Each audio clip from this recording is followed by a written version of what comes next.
आज मैं बात कर रहा हूँ वैशाख की अक्षय तृतीया के बारे में। महीना जो अभी वैशाख का चल रहा है और अक्षय तृतीया की बड़ी धूम है। शुरू से ही मतलब लोग कुछ ना कुछ बता रहे हैं अक्षय तृतीया पे किया हुआ दान पुण्य का विषय नहीं होता। अक्षय तृतीया का मतलब ये है। बहुत सारी चीज़ें हैं और सभी ज्ञानी हैं, सब अपने हिसाब से ज्ञान बता रहे हैं।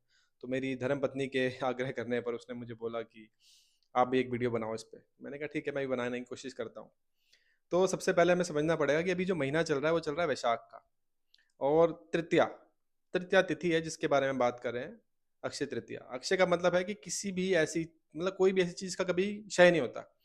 तो रियल लाइफ से मैं आपका एक एग्जांपल देता हूँ। आपने एक गाड़ी में एक बार पेट्रोल डलवाया और वो कभी खत्म ही नहीं हुआ, पूरी जिंदगी चल रहा है और गाड़ी जब तक है तब तक चल रहा है। तो ये एक तरह से अक्षय हो गया, मतलब कभी खत्म ही नहीं होगा। इसी प्रकार से अक्षय तृतीया भी बोली गई है। तृतीया मतलब ऐसे तो तृतीया जो तिथि है, मंगल इसको डिनोट करते हैं एस्ट्रोलॉजी के हिसाब से। तो यहाँ पे किया गया कोई भी पुण्य क्षय नहीं होता। और क्षय वाली जो बात है इसके बारे में दो कहानियां और है हमारे शास्त्रों में, इसके बारे में बात करेंगे। आपने सुना होगा महाभारत में द्रौपदी की कहानी है कि उनके पास अक्षय पात्र था। तो उसमें जितना मर्जी भोजन निकाल लो वो कभी खत्म ही नहीं होता था। और दुर्वासा ऋषि की कहानी भी है कि जब दुर्योधन भेज देता है दुर्वासा ऋषि को द्रौपदी के पास कि जाओ भोजन करके आओ, और वो खाना वो भोजन धो चुकी होती है। तो भोज उसका पात्र का नियम होता है एक बार धुल गया तो फिर उसके बाद अगले दिन ही उसको यूज कर सकते हैं। तो भगवान कृष्ण एक दाना खा के सारे ब्राह्मणों को तृप्त कर देते हैं। एक कहानी है। दूसरी बात हमें एक शास्त्रों में बात करते हैं अक्षय पात्र की, जो है माँ अन्नपूर्णा का। माँ अन्नपूर्णा मतलब साक्षात भगवान भोलेनाथ की पत्नी माँ पार्वती की बात कर रहा हूँ मैं। वही जगदम्बे है, वही भवानी भी है, वही काली है, वही दश महाविद्या है। तो उनके भी एक पात्र की बात होती है जो भी अक्षय पात्र है, और उनके हाथ से भी जो भोजन मिलता है वो कभी खत्म नहीं होता, ऐसा कहा गया है। ऐसे ही अक्षय तृतीया भी बात की गई है। तो अक्षय तृतीया जो आज स्टार्ट हुई है 10:49 पर कुछ सुबह, और कल तक चलेगी। तो अगर आपने आज कुछ नहीं भी किया तो फर्क नहीं पड़ता, आप कल सुबह 7:30 7:30 का टाइम है, आप देखिएगा एक बार पंचांग ऑनलाइन। कल तक का समय है, तो आप कल भी कुछ ना कुछ दान पुण्य कर सकते हैं। ये बहुत ही इंपॉर्टेंट है। और सुबह सूर्योदय से पहले उठ के आप जल चढ़ाएं। दूसरी बात, मैं वीडियो बनाते अंदर भूल गया आपको बताना कि वीडियो थोड़ी सी लंबी होने वाली है, क्योंकि मैं इसमें अक्षय तृतीया क्यों मनाई जाती है, इसकी कहानी क्या है, पूरी स्टोरी क्या है, वो सारी चीज़ आपको बताने वाला हूँ। अगर आप बहुत जल्दी में हैं, तो आप इस वीडियो को छोड़ सकते हैं, दूसरी वीडियो देख सकते हैं। ठीक है। तो अब बात करते हैं हम अक्षय अक्षय तृतीया की। तो अक्षय तृतीया तो मैंने बता दिया आपको क्या करना है। अब बात है वैशाख की। ये जो कहानी है पूरी की पूरी कैसे होती है मैं उसके बारे में बताता हूँ। ये कहानी स्टार्ट हुई थी कश्मीर से। कश्मीर में एक ब्राह्मण हुए, उनका नाम था देवव्रत। देवव्रत जो ब्राह्मण थे उनकी उनकी एक पुत्री थी, उसका नाम था मालिनी। मालिनी जो थी थोड़ा सा करेक्टर की ठीक नहीं थी। ठीक है, उसकी शादी हुई और वो अपने पति के घर गई। पर उसके घर में बहुत सारे लोगों का आना जाना था, और पति से तो मतलब वो ठीक से बात करती नहीं थी और उल्टे ही जवाब देती थी, और करेक्टर भी उसका खराब नहीं था। और इसी जन्म में उसके इस चरित्र की वजह से कहीं ना कहीं उसको कुछ रोग हुआ और बहुत उसको पाप भोगने पड़े, और जब उसकी मृत्यु हुई तो वो नरकों में गई कई सालों तक। नरकों में जाने के बाद फिर वो एक ब्राह्मण के घर दोबारा पैदा हुई। उस ब्राह्मण का नाम था पद्मबंधु। पद्मबंधु ब्राह्मण के यहाँ पैदा क्या हुई, मतलब उनके यहाँ पे वो कुतिया थी, एक मतलब जानवर के रूप में, कुत्ते की योनि में कुतिया बनकर पैदा हुई। उनके यहाँ रहती थी। तो उनका जो एक पुत्र था, वो अक्षय मतलब इस वैशाख मास में जिसमें अक्षय तृतीया आती है, इसी मास में एक एक तिथि और है, इसका नाम है द्वादशी। मैं आपको बताऊंगा, इसका पूरा लिंकेज है अक्षय तृतीया से ही। तो उस दिन वो द्वादशी वाले दिन सुबह सुबह नदी से नहा के आया, और जब वो नहा के गेट पर पहुंचा तो गेट की जो पटरी बनी होती है थड़ी, उसके नीचे वो कुतिया सो रही थी। वो पूरा गिल्ला था। तो गिल्ला होने की वजह से जब उसने तुलसी वगैरह अर्पण करी और पूजा पाठ करी अपनी गेट पे खड़े होकर, तो वो पूरा का पूरा जल उसके ऊपर गिरा, और उसका नहाया हुआ जो जल था वो भी उस पर गिरा कुतिया पर। तो उसको कहीं ना कहीं पुण्य की प्राप्ति हुई। और उस टाइम क्योंकि सूर्य उदय उदय नहीं हुआ था, सूर्योदय से पहले की बात है। तो उस कुतिया को अपने मतलब उस जानवर को अपने पिछले जन्म की सारी बातें याद आ गई।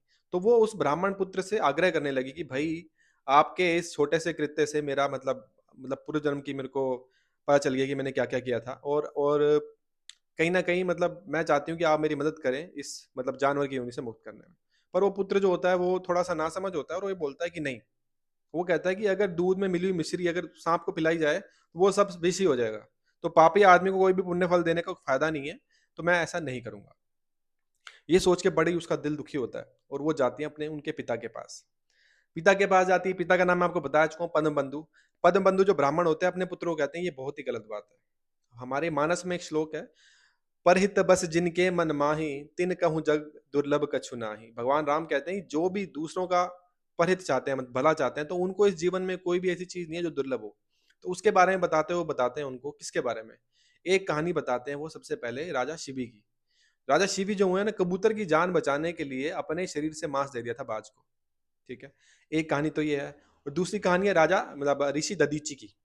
दधीचि ऋषि के बारे में आपने सुना ही होगा। उन्होंने अपनी अस्थियों का दान करके शरीर त्याग करके चले गए थे, योग योग शक्ति से अपना शरीर त्याग किया। अपनी अस्थियों का दान करके इंद्र को दिया, इंद्र से उसका वज्रासन बना। क्योंकि जो ऋषि दधीचि थे उनको भगवान भोलेनाथ ने वरदान दिया था कि आपकी जो अस्थियां वज्र की हो जाएं, क्योंकि उन्होंने कहीं ना कहीं भोलेनाथ के लिए कुछ त्याग किया था। और इन्हीं ऋषि दधीचि के पुत्र हुए ऋषि पिपलाद, जिनकी शनि के लिए मतलब हम इन्हीं का वो है दिया हुआ कि पिपलाद ऋषि जो है दधीचि के पुत्र, वो पीपल की कोख में पैदा हुए थे, मतलब उनको उनकी माँ छोड़ के चली गई थी, ठीक है? तो शनि की कहानी है कि जो भी सूर्य उदय से पहले पीपल को जल चढ़ाता है उसको शनि का कोप नहीं होता। ये डिटेल में किसी और दिन बात करेंगे इस कहानी के बारे में। आपको अच्छा लगे तो आप कमेंट कर सकते हैं, तो then I will speak about it. इन दो के बारे में बताते हैं। फिर जिमुत वाहन नाम के एक राजा हैं जिन्होंने सांप को बचाने के लिए गरुड़ को अपना शरीर दे दिया था। तो इन चीजों के बारे में बात करी, उन्होंने बताई उस ब्राह्मण ने अपने पुत्र को, और उनको बोला कि इसको अपना जो द्वादशी जो तिथि है आपकी वैशाख मास की, उसका पुण्य इसको दान कर दो। वो फिर ब्राह्मण जो होते हैं उनको दान कर देते हैं। उसके बाद उस कुतिया का जो जानवर होती है वो उसका उसकी मुक्ति हो जाती है और वो स्वर्ग को चली जाती है। उसके बाद वो किसी ब्राह्मण मतलब काफी देर तक स्वर्ग में भोग भोगती है और धरती पर दोबारा से उर्वशी के नाम से किसी ब्राह्मण कुल में, अच्छे कुल में पैदा होती है। ब्राह्मण कुल का मतलब ये मत समझिए कि ब्राह्मण है तो मैं ब्राह्मणों की बात कर रहा हूँ। गीता के हिसाब से एक श्लोक है कि चतुर्वर्णम मया सिस्टम गुण कर्म विभागशः। जो भी 4 वर्णों में सृष्टि भगवान ने विभाजित करी है वो गुण कर्म के हिसाब से। तो आप ये मत सोचिए कि ब्राह्मण है, शूद्र है, मतलब अच्छे कुल में, अच्छे परिवार में उसका जन्म हुआ, आप ये सोच के चलिए। अब हम बात करते हैं कि वैशाख मास क्या है।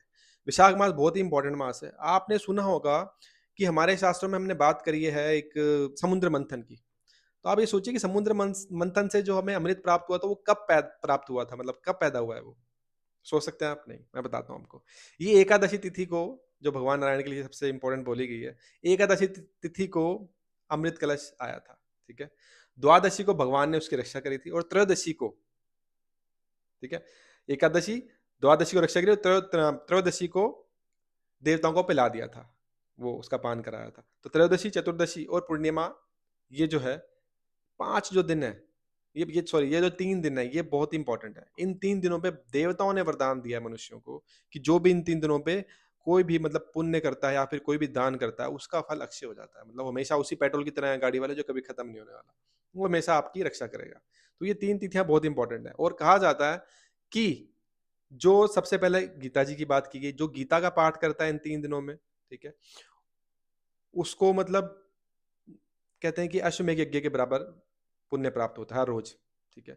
और जो विष्णु सहस्त्रनाम का पाठ करता है उसको मतलब सभी पापों से मुक्ति मिलती है। तीसरा तीसरा जो भागवत का कोई एक श्लोक या कुछ भी पाठ करते हो भागवत का इन 3 दिनों में, या पूरे वैशाख मास में, इन 3 दिनों की बहुत मतलब बहुत महत्वपूर्ण है ये 3 दिन। तो आप अगर भागवत का कोई भी श्लोक पाठ करते हो या बोलते हो, याद करते हो, कुछ भी करते हो भागवत से रिलेटेड, तो जैसे जल के अंदर कमल होता है और उसके पत्तों को पानी टच नहीं कर पाता, उससे मतलब अछूते रहते हैं, उसी प्रकार से आपको कोई भी पाप टच ही नहीं कर पाएगा। तो ये पूरी की पूरी कहानी है अक्षय तृतीया के साथ आपकी वैशाख मास की, which is very very important. अगर आपको समझ में आती है और आपको अच्छी लग रही है तो आप इसको शेयर और लाइक जरूर करें।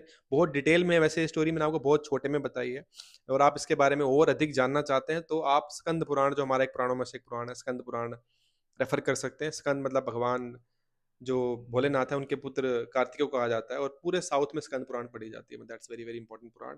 और दैट इज द रीजन कि साउथ, मतलब ये रीजन है कि साउथ के लोग कहीं ना कहीं बहुत ज्यादा मतलब कर्म कांड दिन वार देख के काम करते हैं, क्योंकि पूरी की पूरी स्कंद पुराण में हर तिथि हर चीज के बारे में दिया हुआ है। That is one of the beautiful Purana we have. If you want to know about this you can study this. जो मैं बता रहा हूँ आपको पूरा का पूरा ये कहानी, ये सारी की सारी स्कंद पुराण से ही है, मेरी खुद की नहीं है, ये शास्त्रों में लिखी है जो मैंने आपको बताई है। तो अक्षय तृतीया अभी भी है, कल तक 7:30 तक ही आप एक बार पंचांग देखिए ऑनलाइन, इंटरनेट पे दृक पंचांग, या फिर 3-4 और हैं वो देख सकते हैं, वहां से आपको पता चल जाएगा, क्योंकि आजकल तो इंटरनेट का ज़माना है, नॉर्मल पंचांग आप नहीं पढ़ पाएंगे। तो उसको देखिए, और है अभी 1-2 घंटे आपके पास, और तो कल जो आप दान पुण्य करना चाहते हैं करिए। और अगर विष्णु सहस्त्र नाम पढ़ सकते हैं विष्णु सहस्त्र नाम पढ़िए, गीता जी पढ़ सकते हैं गीता जी पढ़िए, और अगर आप पढ़ना चाहते हैं भागवत, भागवत भी पढ़िए। और ये पूरा वैशाख का महीना बहुत ही इंपॉर्टेंट है, इस महीने में आप दान पुण्य कर सकते हैं। और आखिरी की जो अंतिम तिथियां मैंने बताई हैं आपको, त्रयोदशी, चतुर्दशी और पूर्णिमा। इन 3 दिनों पे किए गए आपके दान वो भी अक्षय ही हैं, अक्षय तृतीया की तरह। तो this is very, very important. Video समझ में आए, पसंद आए, शेयर और लाइक करें। हर हर महादेव! जय शिव शंभू।